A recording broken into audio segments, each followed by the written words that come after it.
B குரு சொந்தங்களுக்கு வணக்கம். இன்னைக்கு நேர்காணல நம்மளோட எதிர்ப்பவர் புவிசார் அரசியல் விமர்சகரும் பி குருஸோட நிறுவனமான திரு ஸ்ரீயர் அவர்கள். ஜி வணக்கம். First welcome to India. வணக்கம், நமஸ்காரம். எப்படி இருக்கீங்க? ரொம்ப நல்லா இருக்கும். நீங்க? நான் நல்லா இருக்கேன் கார்த்திக். ஃபர்ஸ்ட் ட்ரம்ப் அவர்கள் ஏதோ ஃபுட் ட்ரக்லேருந்து கொண்டுட்டு போய் அவருக்கு ஏதோ த்ரெட் ஆயிடுச்சு, அவரை கொலை முயற்சி நடக்கனால ஃபுட் ட்ரக்ல பீஸா ட்ரக்ல அவரை கடத்திட்டு கொண்டு போதா செய்திகள் இங்கே நாங்கள் பார்க்குறோம். உண்மையா? இது ஒரு சுவாரஸ்யமான விஷயம். என்ன ஆச்சு அப்படின்னு கேட்டிங்கன்னா, துர்க்கியாவில் ஒரு கான்ஃபரன்ஸ், நேட்டோ கான்ஃபரன்ஸு, அதுக்கு இவர் விருந்தாளியாக போயிருக்காரு.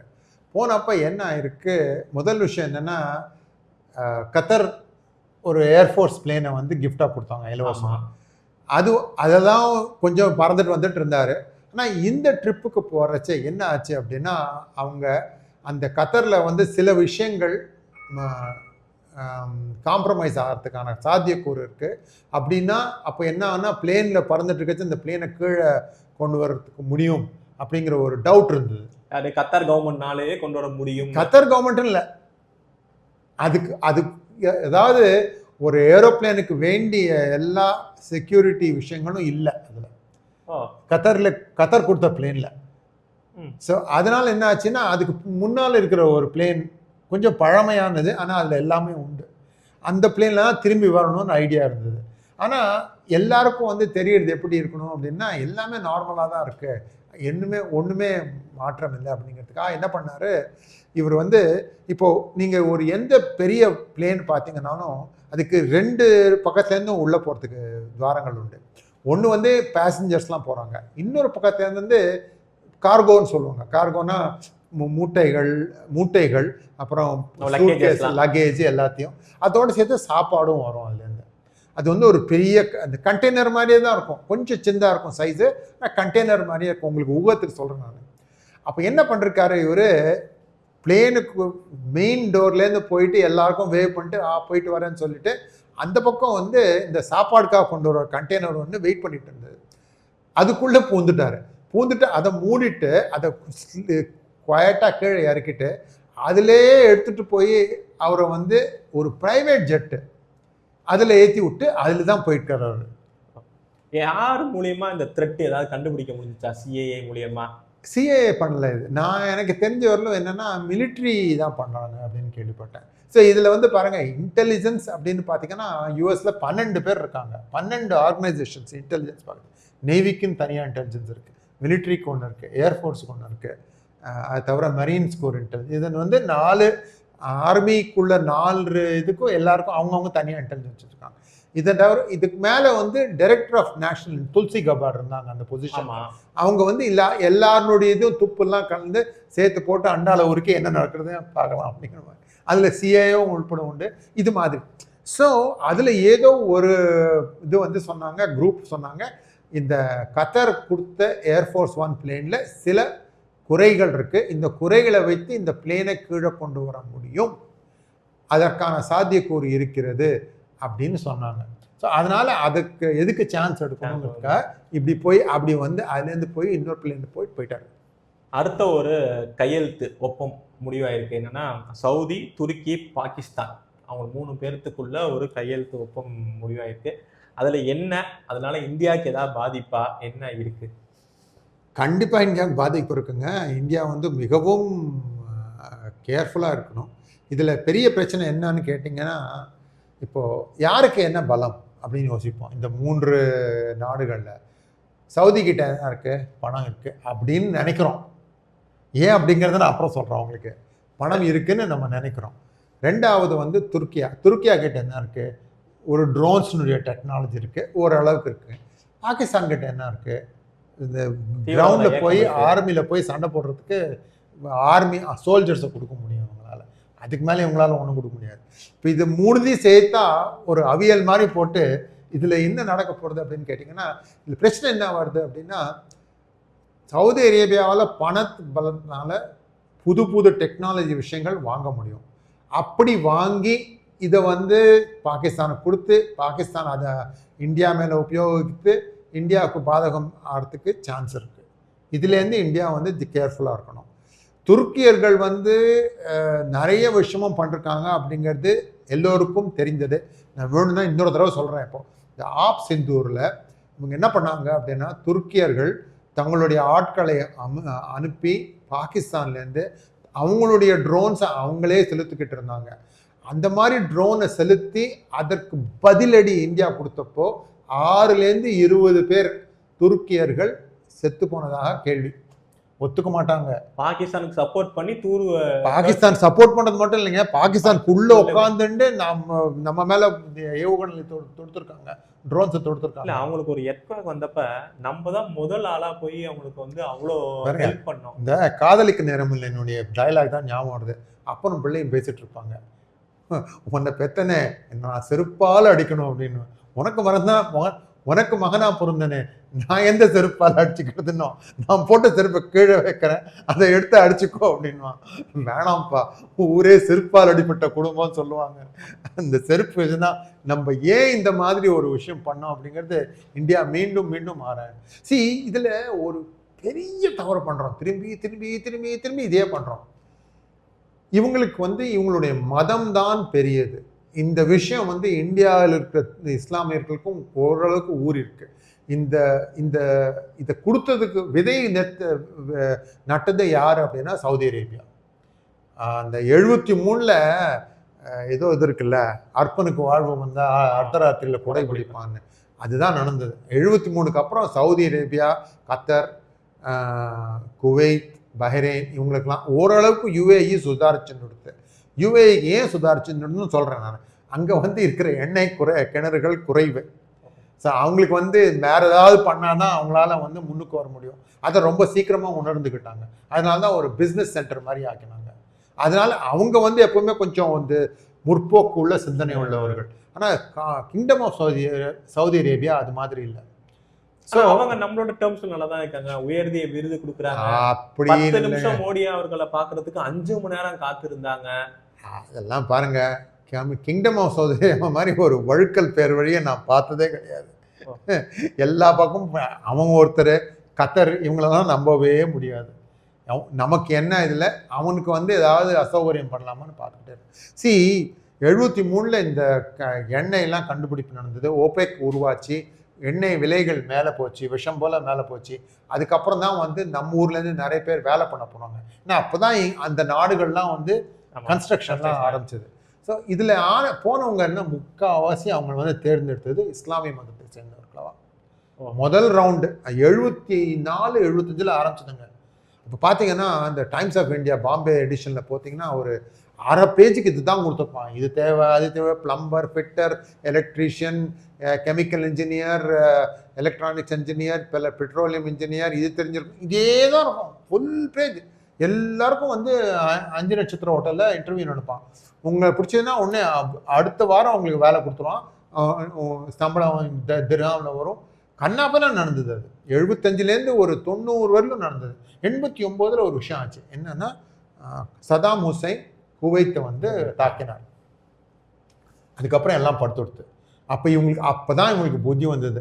ஏன் புத்தி வந்தது அப்படின்னா, குவைத்தில் வேலை செய்கிற பாலஸ்தீனியர்கள் குவைத்துக்கு சப்போர்ட் பண்ணாமல் சத்தாம் ஹுசைனுக்கு சத்தாமே வருக, எங்களுக்கு வெற்றியை தருக அப்படின்னு கோஷம் போட்டாங்க அவங்க மதத்தினரே. அதுக்கப்புறம் தான் குவைத்துக்கு ஒரு இது வந்தது, ஞானோதயம் வந்து டே நம்மளே இவங்க ஏமாத்துறாங்க. அதுக்கப்புறம் என்ன நடந்ததுன்னா 90லேருந்து, ஆனால் இந்த பிஸ்னஸ் கொஞ்சம் ஸ்டெபிலைஸ் ஆகிடுது. 90க்கு அப்புறம் வந்தது நிறைய மக்கள் வந்து இந்துக்களை வந்து அவங்க தேர்ந்தெடுக்க ஆரம்பித்தாங்க. எல்லாரும் உண்டு, பிலிப்பீன்ஸ்லேருந்தும் எடுக்கிறாங்க, ஸ்ரீலங்காலேருந்து எடுக்கிறாங்க, பங்களாதேஷ்லேருந்து எடுக்கிறாங்க.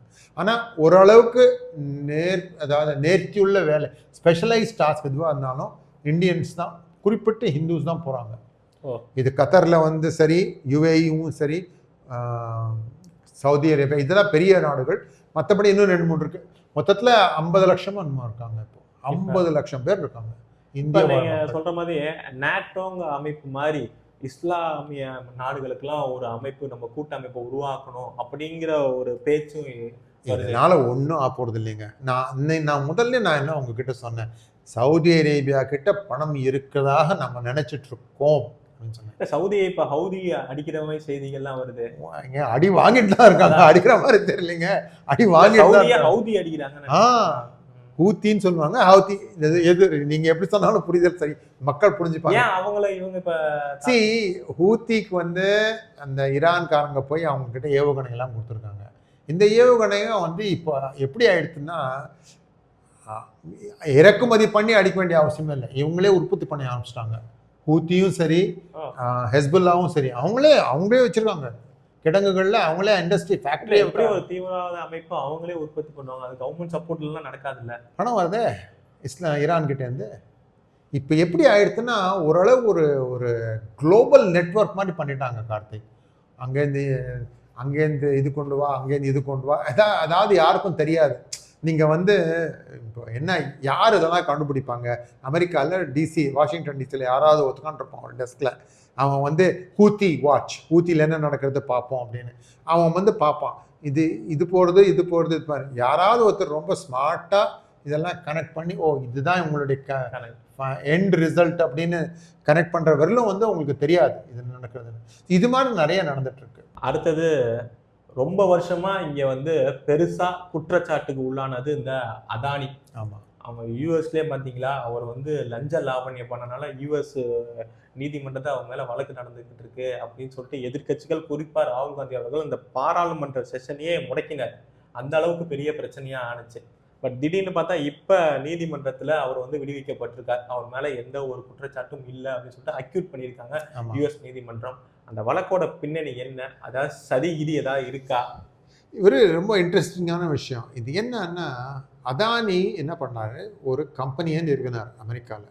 அந்த கம்பெனியில் வந்து இருக்கிற ஷேர் ஹோல்டர்ஸ்லாம் வந்து அவர் மேலே இது போட்டாங்க, கேஸ் போட்டாங்க. எதுக்காக கேஸ் போட்டாங்க அப்படின்னா, அவர் வந்து சில இந்தியனுடைய ஸ்டேட் கவர்மெண்ட்ஸ், ஆந்திர பிரதேசம், இன்னும் 2-3 இது இருக்குது. ஆந்திர பிரதேசம் பெரிய கம்பெனி, இவங்களுக்கெல்லாம் வந்து பிரைபு கொடுத்து அந்த கான்ட்ராக்டை வாங்கினார் அப்படின்னு. பிரைபு கொடுத்து கான்ட்ராக்ட் வாங்கிறது இல்லீகல் அமெரிக்க லா படி. இதில் தான் அவர் மாட்டினார். ஏன்னா அவங்க வந்து கண்டுபிடிச்சிட்டாங்க இந்த பணம் இதுக்காக போயிருக்கு, கிக் பேக் மாதிரி போயிருக்கு பணம். ஸோ அதனால என்ன ஆயிடுது அப்படின்னா, அதுலேருந்து தன்னை மீட்டு கொள்வதற்காக அவர் என்ன சொன்னார், சரி இந்த பிரச்சனையை வந்து தப்பு நடந்துடுத்து, நாங்கள் இனிமே பண்ண மாட்டோம். ஆக்சுவலி அப்படி கூட இல்லை, நான் என்ன சொல்ல வருவேன்னா, இவங்க வந்து இந்த மாதிரி தப்பு நடக்கிறதுங்கிறது ஒரு 3 மாதத்துலேயே என்னமோ கண்டுபிடிச்சிட்டாங்க. அப்போயே வந்து நிறுத்திட்டு ரிப்போர்ட்டும் பண்ணாங்க கவர்மெண்ட்டுக்கு, இது மாதிரி தப்பு நடந்தது இனிமேல் நடக்காது அப்படிங்கிறாங்க. சரி, போன பாதை சரியில்லைங்கிறதை தெரிந்து கொண்டு தானே திரிந்து விட்டார், அதற்காக அவருக்கு ஒரு மன்னிப்பு கொடுப்போம் அப்படிங்கிற மாதிரி. ஆனால் அது சாதாரணமாக கொடுக்கல, நீங்கள் ஃபைன் கொஞ்சம் கட்டுங்க, $10 பில்லியன் இன்வெஸ்ட்மெண்ட்டும் நீங்கள் யூஎஸ்குள்ளே கொண்டு வாங்க, அப்படி பண்ணிங்கன்னா இந்த கேஸை நாங்கள் ரத்து பண்ணுறோம் அப்படின்னு சொல்லி. இது வந்து ட்ரம்ப்பினுடைய பர்சனல் லாயர் அவருடைய தலையீட்டுனால இந்த மாதிரி ஒரு இது நடந்திருக்குது. ஜட்ஜுக்கிட்ட போய் எதுக்கு இந்த மாதிரி இது பண்ணுறீங்க, அவர் தான் தன்னுடைய தவறை ஒத்துக்கிட்டு அறிந்து அதுக்கப்புறம் அதை நிறுத்திட்டாரு, அதனால நீங்கள் வந்து ஒரு கட் பண்ணுங்க, ஒரு இது சான்ஸ் கொடுக்கலாம் அப்படின்னு.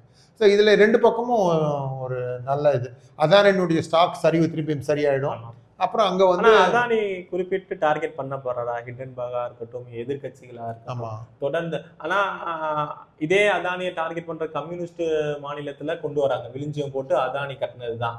ஸோ ஒரு டார்கெட் வந்து அதானி மேல குறிப்பா இருந்துகிட்டே இருக்கே. இது வந்து என்ன அப்படின்னு கேட்டிங்கன்னா, இது எந்த அளவுக்கு உண்மைன்னு எனக்கு தெரியாது கார்த்திக்.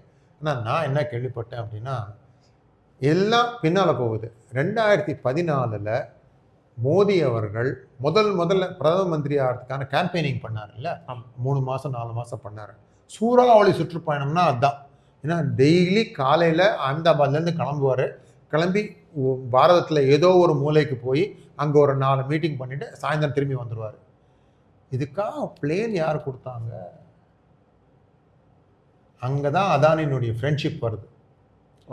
பரவலாக பேசப்பட்ட விஷயம் எனக்கு தெரியாதுங்க. நான் வந்து அங்கே போய் படம் எடுத்து இதுதான்டா அதானி பிளேனு, இதில் தான் நரேந்திர மோடி போய் இதெல்லாம் பண்ணார் அப்படிங்கிறது. ஆனால் அப்படி ஒரு பிம்பத்தை உருவாக்கி அதுக்கப்புறம் என்னென்னா, அவருக்கும் ஏதோ ஒரு அவருக்கு ஒரு சம்பந்தம் இருக்குது, எல்லாத்துக்கும் அவரே ஃபேவர் பண்ணுறாரு அப்படின்னு.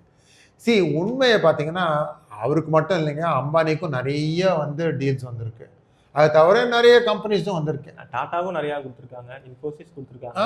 எல்லாருக்கும் கொடுத்துருக்காங்க. ஸோ அதனால இவருக்கு மட்டும் கொடுத்தாரு அப்படிங்கிறது வந்து ஒத்துக்கும்படியா இல்லை. ஏன்னா டேட்டா அப்படி சொல்லலாம், எல்லா இடத்துலையும் இருக்கு. ஆனால் அந்த அந்த இதை வச்சுக்கிட்டு அதில் ஒரு கதை சொல்லி அதனால் திருப்பி திருப்பி அதை வச்சே அடிச்சுட்டு முயற்சி பண்ணிட்டு இருக்காங்க. அவ்வளோதான். இங்கே எஃப்சிஆர்ஏ அப்படின்னு ஒரு சட்டம் கொண்டு வர்றது பெருசாக எதிர்கட்சிகள் தாண்டி யூஎஸ்லேயே எதிர்த்தாங்க. யூஎஸ் காங்கிரஸ்மேன் வந்து ரைலி மோர் அப்படிங்கிறவர் எதிர்த்தாரு. அதுவே ஒரு சர்ச்சையா பேசிட்டு இருக்கப்ப நம்ம எபிசோட் பண்றோம், நம்மளே அதை பத்தி பேசியிருக்கோம். அப்படி இருக்கிறப்ப திடீர்னு ஜேடி வான்ஸும் மோடி அவர்களும் தொலைபேசியில் ஒரு உரையாடல் நடைபெற்றதா செய்திகள் வருது. அந்த உரையாடல் எதை பத்தி என்னன்னு இருக்கா? அந்த உரையாடல்ல என்ன நடந்தது அப்படிங்கிறது ரெண்டு பக்கம் ஒன்றும் சொல்ல மாட்டேங்கிறாங்க. ஆனா எல்லாம் இப்போ யூகம் தான். அதனால அவர் நடந்தது உண்மை. எஃப்சிஆர்ஏ பத்தி பேசினாங்களா இல்லை இந்தியா அமெரிக்கா இந்த ஃப்ரீ ட்ரேட் அக்ரிமெண்ட் மிகவும் கிட்ட நெருங்கிட்டு இருக்குங்க. 90 நாளோ என்னமோ 60 நாளோ கெடு இருந்தது, அந்த அளவுக்கு வந்துட்டு இருக்கு. ஸோ அதை வந்து அதுக்குள்ள பண்ணணும். ஏன்னா பியூஷ் கோயல் போயிருக்காரு, இப்போ அமெரிக்காவுக்கு போயிருக்காரு. ஸோ அதை பற்றி பேசுனாங்களா இல்லை இதில் வந்து நாங்கள் இதில் கொஞ்சம் கொடுக்குறோம், நீங்கள் இதில் கொஞ்சம் கொடுக்குறீங்களா அப்படிங்கிற மாதிரி ஒரு கேள்வி பதில் நடந்ததா அப்படின்னு இருக்கலாம். எனக்கு கிடைத்த தகவல் படி எஃப்சிஆர்ஐ பற்றி பேசவில்லை அப்படிங்கிறது தான் பேச்சு. மேலும் இது இப்போ இந்த 2 பேரும் இருந்தாங்க, ரூபியோவா வேன்ஸா ட்ரம்ப்புக்கு அப்புறம் அப்படிங்கிற ஒரு கேள்வி வந்து இப்போ இதை வந்து ட்ரம்ப் சொல்லிட்டாரு வேன்ஸ் தான். அவரே அதிகாரப்பூர்வமா சொல்லிட்டாரு, எனக்கு பின் இவன் தான் அப்படின்ட்டு. ஸோ இப்போ அதனால வேன்ஸுக்கும் நம்ம இந்தியாவுக்கும் அப்படி தொடர்பு ஓரளவு நல்லா. வேன்ஸோடைய மனைவி நம்ம ஒரு பெண்ணுங்க, பேத்திங்க, உஷா வேன்ஸ். அந்த பொண்ணு அதுவும் தாத்தா ஆர்எஸ்எஸ் காரர். இவங்களுக்கு அப்படியே ஆசனமாகி